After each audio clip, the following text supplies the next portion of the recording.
If you have a nice heavy rain in the middle of summer, it's likely to produce humidity, which isn't great either for the wool situation, because that's when you do get the blowflies, and that they love the moist wool.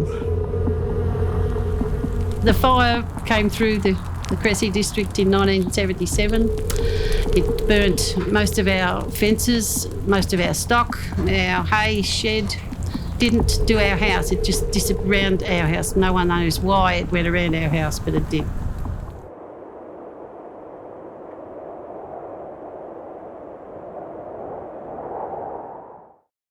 Good evening, everyone. My name is Patrick Fischer. I'm the director here at the National Wool Museum. And this is really beautiful. I'm just going to bask in this for just a second. All right. On behalf of the team of the National Wool Museum and the City of Greater Geelong, welcome to the National Wool Museum and our official opening, I should say, of On the Land, Our Story Retold. It's lovely to be able to get up here for you this evening. A few of you know that this is the fourth of this kind of events that we've had over the last couple of days in celebration of On the Land and UNESCO's City of Design Week, and the launch of Code Geelong. So it's really great to have all of you here and have this space alive and vibrant again after such a really long period of time. A little bit of housekeeping this evening before we get things started. If you do need to use the toilets, just follow the glass wall down to the end. The toilets are there. You can go down the ramp onto the next level. While we love that you're all here, while you're eating and drinking, we do remind everyone about COVID-safe distancing. And when you're out and about walking around the galleries this evening, we do encourage you to maintain COVID-safe distances and or wear a mask if you're so inclined. We have a bit of a different kind of a program for you this evening, so I'm just going to give you a really quick rundown of the things that are going to happen tonight. Norm and Nikki Stanley are going to be here. We're doing a full smoking ceremony and welcome to country, which is really quite lovely. And this is really, it's warm in a vest up here now all of a sudden, so, but it's great though. And then our senior curator, Dr. Lou Keogh, will tell us a little bit about the development and redevelopment of the gallery and its story. A sheep farmer and leading bird artist and really all-around kind of great farming guy, I must say, Richard Weatherly, OM, is it? Richard, where are you? Oh yeah, OM, yes? OAM. I have to remember the OAM. We'll be speaking as well this evening. Then we have an official opening message from the mayor, and and welcome actually to all of our guests who are following us online during live streaming. So that said, I think we will start to get into things. It really is my pleasure and honor to welcome back, although I can't say welcome, I shouldn't say welcome, I should say invite, Norm and Nikki Stanley, who representing the Wadawurrung, who will be doing a welcome to country and a smoking ceremony. So on behalf of the city, welcome Norm and Nikki. And a smoking ceremony is an ancient tradition conducted to acknowledge the ancestors and pay respect to the land, waters, and sea of the country. Smoke is healing and cleansing properties. The ceremony will be conducted on stage, and then the smoking ceremony will continue throughout the building. We do ask that during parts of the ceremony while we're up here, Norm will invite you to participate in some of it, but after he leaves, Norm will then continue the smoking ceremony on his own throughout the rest of the building, and we will invite you then to sit back down and participate in the rest of the evening's events. That said, thank you, Norm and Nikki.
Nuruwareen, Kimbani Bari Wadawarung, Kichan Nitch, King Kimba what a nitch, Jinchin Bar what a nitch.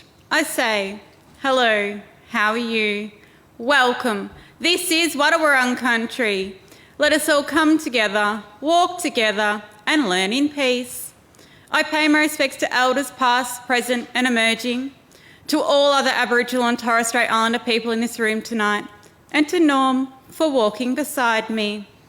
I thank the Creator who watches over this land. I thank the Creator who watches over this land on which we stand. I thank the Creator who watches over this land on which we are visitors. We are proud to follow in the footsteps of our ancestors who have gone before us. Nyatni Bagabara Wadarang Ja, thank you and take care on Wadarung country.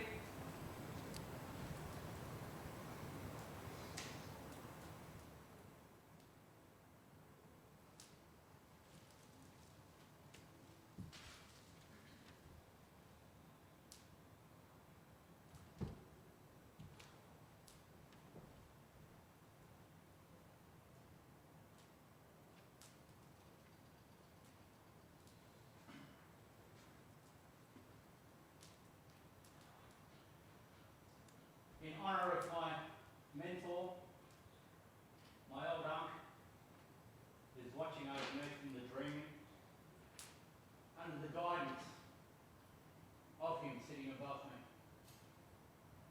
I'm honoured to be here with you, and I gift you this ceremony on behalf of our ancestors.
We invite Aboriginal and Torres Strait Islander persons to please come through the smoke first, followed by everyone who stands up and comes through from the left, and we're going to do a big circle. Thank you.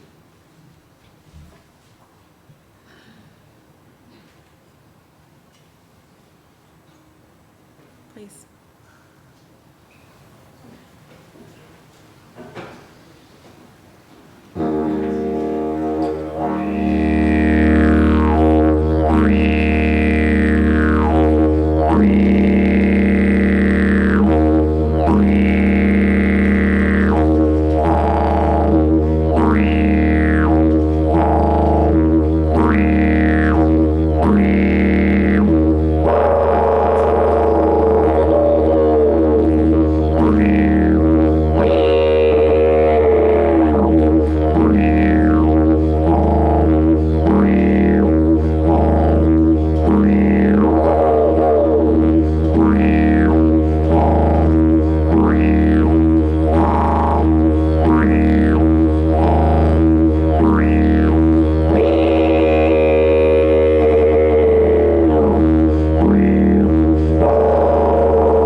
Niatni, thank you.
Thank you. Thank you, Norm and Nikki, for that. Thank you. That was really quite special and quite moving, isn't it? It's an incredible ceremony, and it's really quite, beautiful and moving. Are about the only two words I can think of right now that describe really being part of that. And we're thankful to Norm and Nikki as they walk through and cleanse the rest of the building for us. And thank you all for being part of that with us and on this journey. It's, the story of the Wadawurrung is very important for us to be celebrating and sharing that story, and that's been a significant part of the redevelopment of On the Land. And parts of the exhibition co-created with the Wadawurrung, with Corinne Eccles and her team. That's been a huge learning curve for me. Dr. Luke Keogh will come up and talk a little bit about the development of the exhibition in a while, and I can only imagine, Luke, it was a huge learning curve for you as well. It's quite special when you get to collaborate with people on the development of exhibitions like this, and to learn from them and be part of that journey together, particularly as the museum opened in 1988, and throughout its journey here, people have had a myriad of experiences over the last 30-something years, connecting with community and telling the stories of place now, and being part of recognizing that, when we first opened, we were telling the story of wool and sheep on the land and what the impact of the industry is. And now we've kind of flipped that on its head a little bit, and we're taking a look at the land and the people in this place that we call Geelong.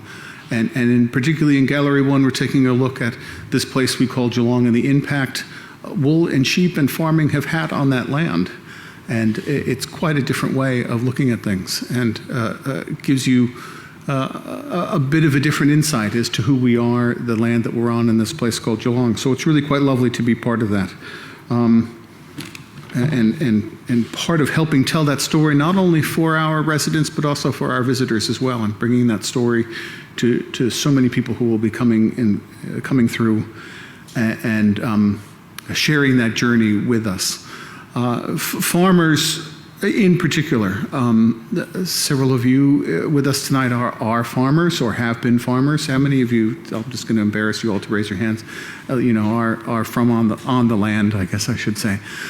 And that's a spectacular thing. Farmers are the largest land managers in the world. I mean, more land is managed by farmers than anybody else. And that's an extraordinary fact when you think about that how much of the land that we are on is impacted by farmers. And particularly in Australia. And that was one of the stories that we wanted to tell through On the Land. The farmers are the biggest land managers. And so that brings me to introducing our next guest. Conveniently, that brings me to introducing our next guest, Richard Weatherly, environmentalist, artist, sheep farmer, and someone who has made a significant contribution to the development of On the Land. So I think I'll get off the stage now and let Richard speak to you for a while. Richard? Give him a warm welcome. Yeah. There's plenty of room on the stage for two, I'm sure, if you'd like to stay. Someone needs to hold my hand. Thank you very much for inviting me to speak. And I guess that how I got involved with this exhibition is that we were somehow involved in what has become regenerative farming. Now, no farmer wakes up as a regenerative farmer. Human beings are driven by selfishness and greed. And it grows out of a culture of human beings, the regenerative farming. It's not as if we don't know how to behave. It was about 1699, 1700, some anonymous poet wrote a poem, "The fault is great in man or woman who steals a goose from off the common. But who can plead that man's excuse who steals the common from the goose?" And that was published in the Tinkler magazine in 1821. Later on, Aldo Leopold wrote a line which my wife Jenny found for me, which I won't quote, but generally what he was saying is that we believe that our technology is so great that we can control the land, we can split the atom, we can turn the tides, but as he said, we haven't learnt how to cope with the oldest task on earth, and that's to live on an area of land without spoiling it. I first met a regenerative farmer in September 1962. He was a South Australian farmer, and he must have, I know he had visited those farmers along the Pandamatenga Road in Rhodesia, which spawned the view of holistic farming. And I was just staggered by his knowledge of the wildlife in the land, the vegetation, the relationships between insects and the vegetation, birds and the vegetation. He knew the land in an almost indigenous manner. And I think that's the culture of care that we have to start to adopt if we're going to really farm in Australian conditions. Jenny, my wife, Jen, and I came from sort of slightly environmental interests. I was a wildlife artist and had spent time in Africa. Jen was a producer's assistant with the ABC Wildlife Unit, making films about Australian wildlife. And so we had a different attitude when we were suddenly told to take over a farm. We looked at it in a slightly different way, I guess. And the instruction we had was that you must not try merinos because they've been tried before, and we must not try wheat because that had been tried before and failed. Now, the first thing I thought was, why have they failed? It was 1935. There was no pasture really. There was no shelter, no shade, and they were Saxon merinos. So the initiation of our farming approach was we needed to breed a sheep that could cope with the environment, but eventually we had to create an environment that could induce growth in our sheep. So it was the building of an environment that was most important to us, and that we were going to have an ecosystem from which we harvested the excess supply. Luke, how long do you want me to speak for? I mean, about now? Sorry? Okay, well, anyway, the initial approach we took, which upset many of my father's peers, was we didn't do anything with pasture, or not much with pasture. We planted trees, millions of them in the end. But the concept was that no part of a paddock was going to be more than 200 metres from an ecosystem of some sort. So when we planted trees, we meant shrubs, grasses, herbs, forbs, and to influence the entire property. Very quickly, we realised that we could do that on our own property, but it meant nothing. The size of the ecosystem was too small to be valuable, and we had to interconnect with other people. And eventually, we developed a principle of trying to work with other farmers right through from the Otways National Park to the Grampians National Park in a huge vegetation belt, which was farmed as part of the ecosystem. It got going. It hasn't ever been achieved, but that was the sort of concept that we believed was the way to farm that area. And I think that's probably enough, isn't it? Thank you very much.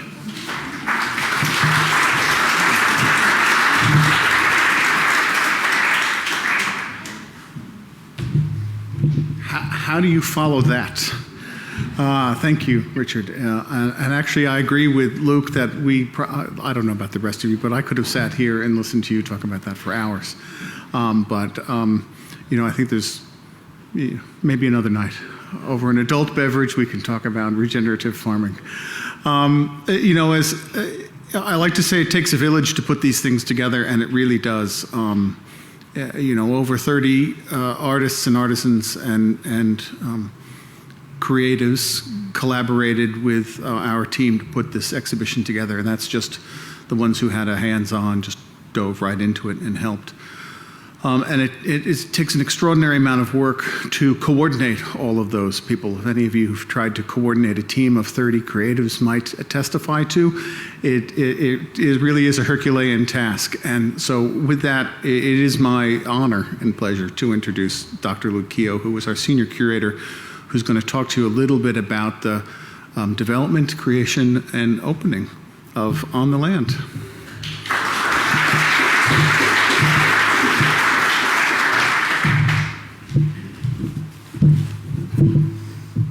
Hello, everyone. I think most of you actually know me. I'm the senior curator here. My name's Luke. I guess some of the story of what we've done with the wool galleries here is a little bit of my own story of coming to Geelong. I moved to Geelong a few years ago after being overseas for quite some time, and I came to the National Wool Museum as just a guest, a paying customer, and I was blown away by this beautiful building, this bluestone building and all the stories it had in here.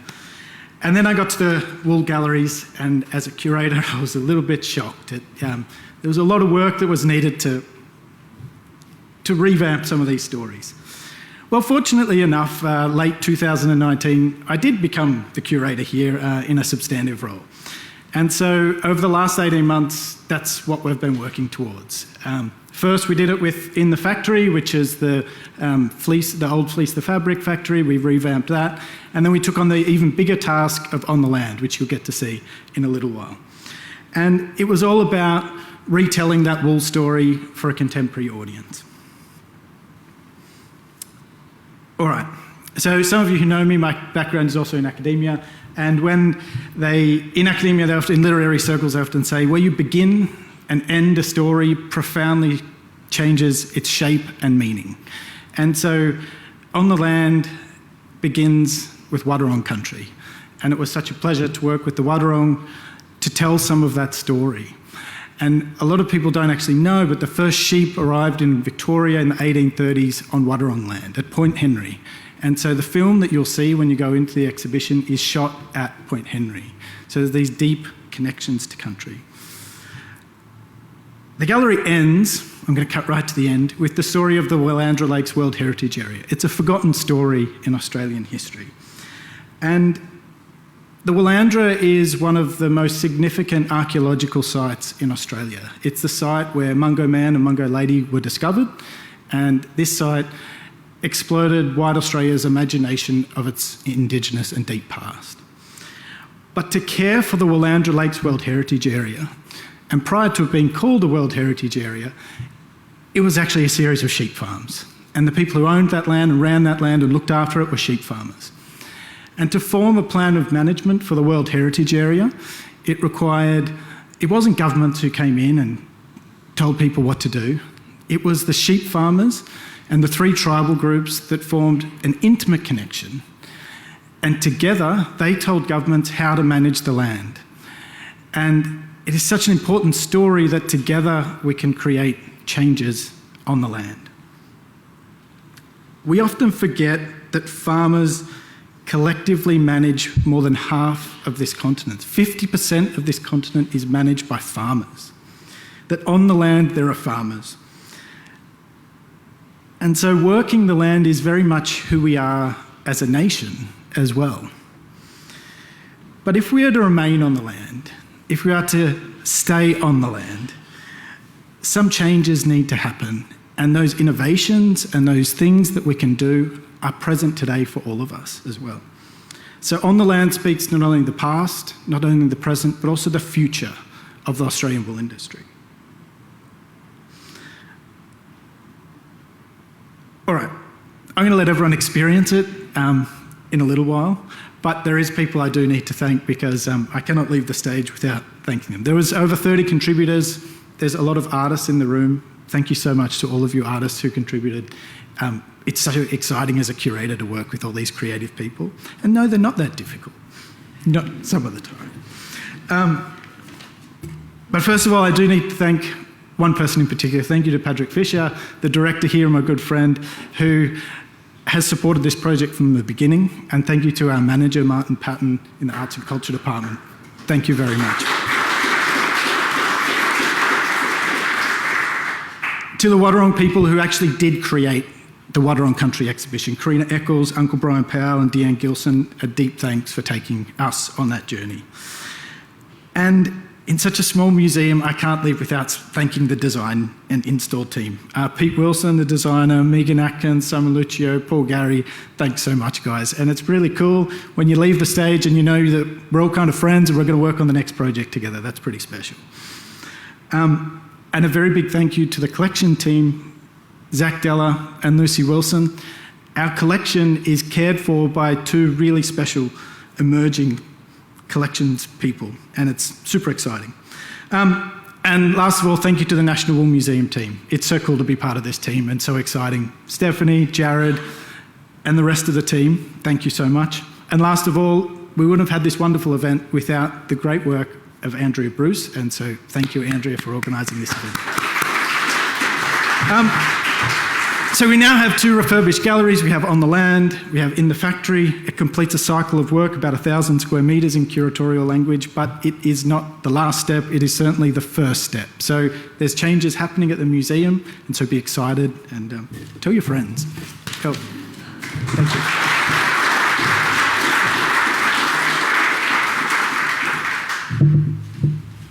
Wow. At the risk of getting glassy-eyed, it really is quite amazing to be, I'm not even going to say leading, I'm going to say working with a team like this. Because, yes, I say yes. You know, it's about what I do. It's about the extent of my authority is I get to say yes. And, you know, and then sit down with Luke and he says, I have this idea to do this thing. And I go away on vacation and I come back and there's a new gallery and then all of a sudden the invoices come in and I'm like, and then he says, I have an idea for this new thing. And before I even think about it, okay, yes, sure, let's go do this new thing. But really it is a great joy and an honor and a real honor to be leading this team. So thank you to the team. Unfortunately, Mayor Stephanie Asher could not be with us today, so she has prepared a short message for us at the opening of this exhibition. Hello everyone, I'm Stephanie Asher, Mayor of Greater Geelong. Council acknowledges the Wadawurrung people as the traditional owners of this land, and I pay my respects to the elders past, present and emerging, and to all Aboriginal and Torres Strait Islander people who are part of the Greater Geelong community. Welcome to the On the Land exhibition launch at the National Wool Museum. Greater Geelong has a rich history of wool production dating back to the 1850s, and this exhibition gives us the opportunity to revisit the past through a modern lens. We're taken on a journey through the industry's impacts on the land, the economic benefits for our region, and the often untold story of the consequences of wool production on the Wadawurrung people. It's important that these stories are told, and so it's my pleasure to officially open the On the Land exhibition. Thank you. We're getting close to the conclusion here, so I need to say thank you to our audience at home for live streaming with us and for being with us in spirit and online. Thank you to all of you for being with us here this evening. I would invite all of you to take a quick tour, not a quick tour, a long and leisurely tour through the galleries this evening and tell all your family and friends and be tourists in your own community, you know, be tourists in your own home. Explore Geelong, this place that we call Geelong, explore the galleries here and throughout the municipality. Stroll through Wildlife Photographer if you have the chance tonight. Stroll through the two galleries. Take a look at the products that are downstairs in the foyer that are featured through Code Souvenir, through the UNESCO project, which is another one of our many partners within here in the community. So I think with that said, I think that before you all leave us, there'll be a short video tonight So thank you all for joining us. Thank you for joining us online. Thank you for joining us here. And I look forward to the next one of these events. Cheers.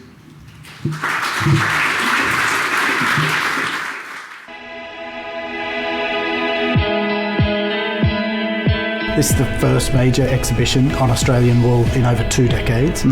We've done some great work at the Wool Museum to retell that story. Hello, I'm Patrick Fischer, National Wool Museum Director, and welcome to On the Land. And I'm Luke Keogh, the Senior Curator at the National Wool Museum, and we're really excited to give you just a little glimpse at this exhibition.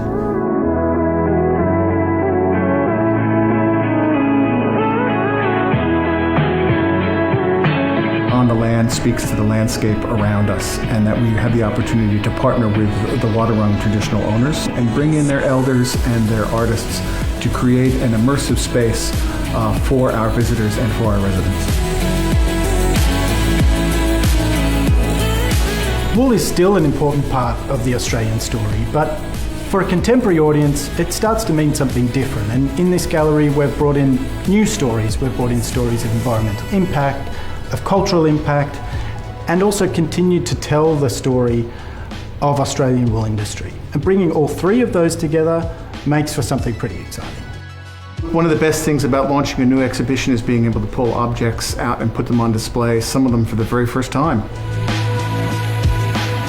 One of the great things about this exhibition is that there really is something for everyone.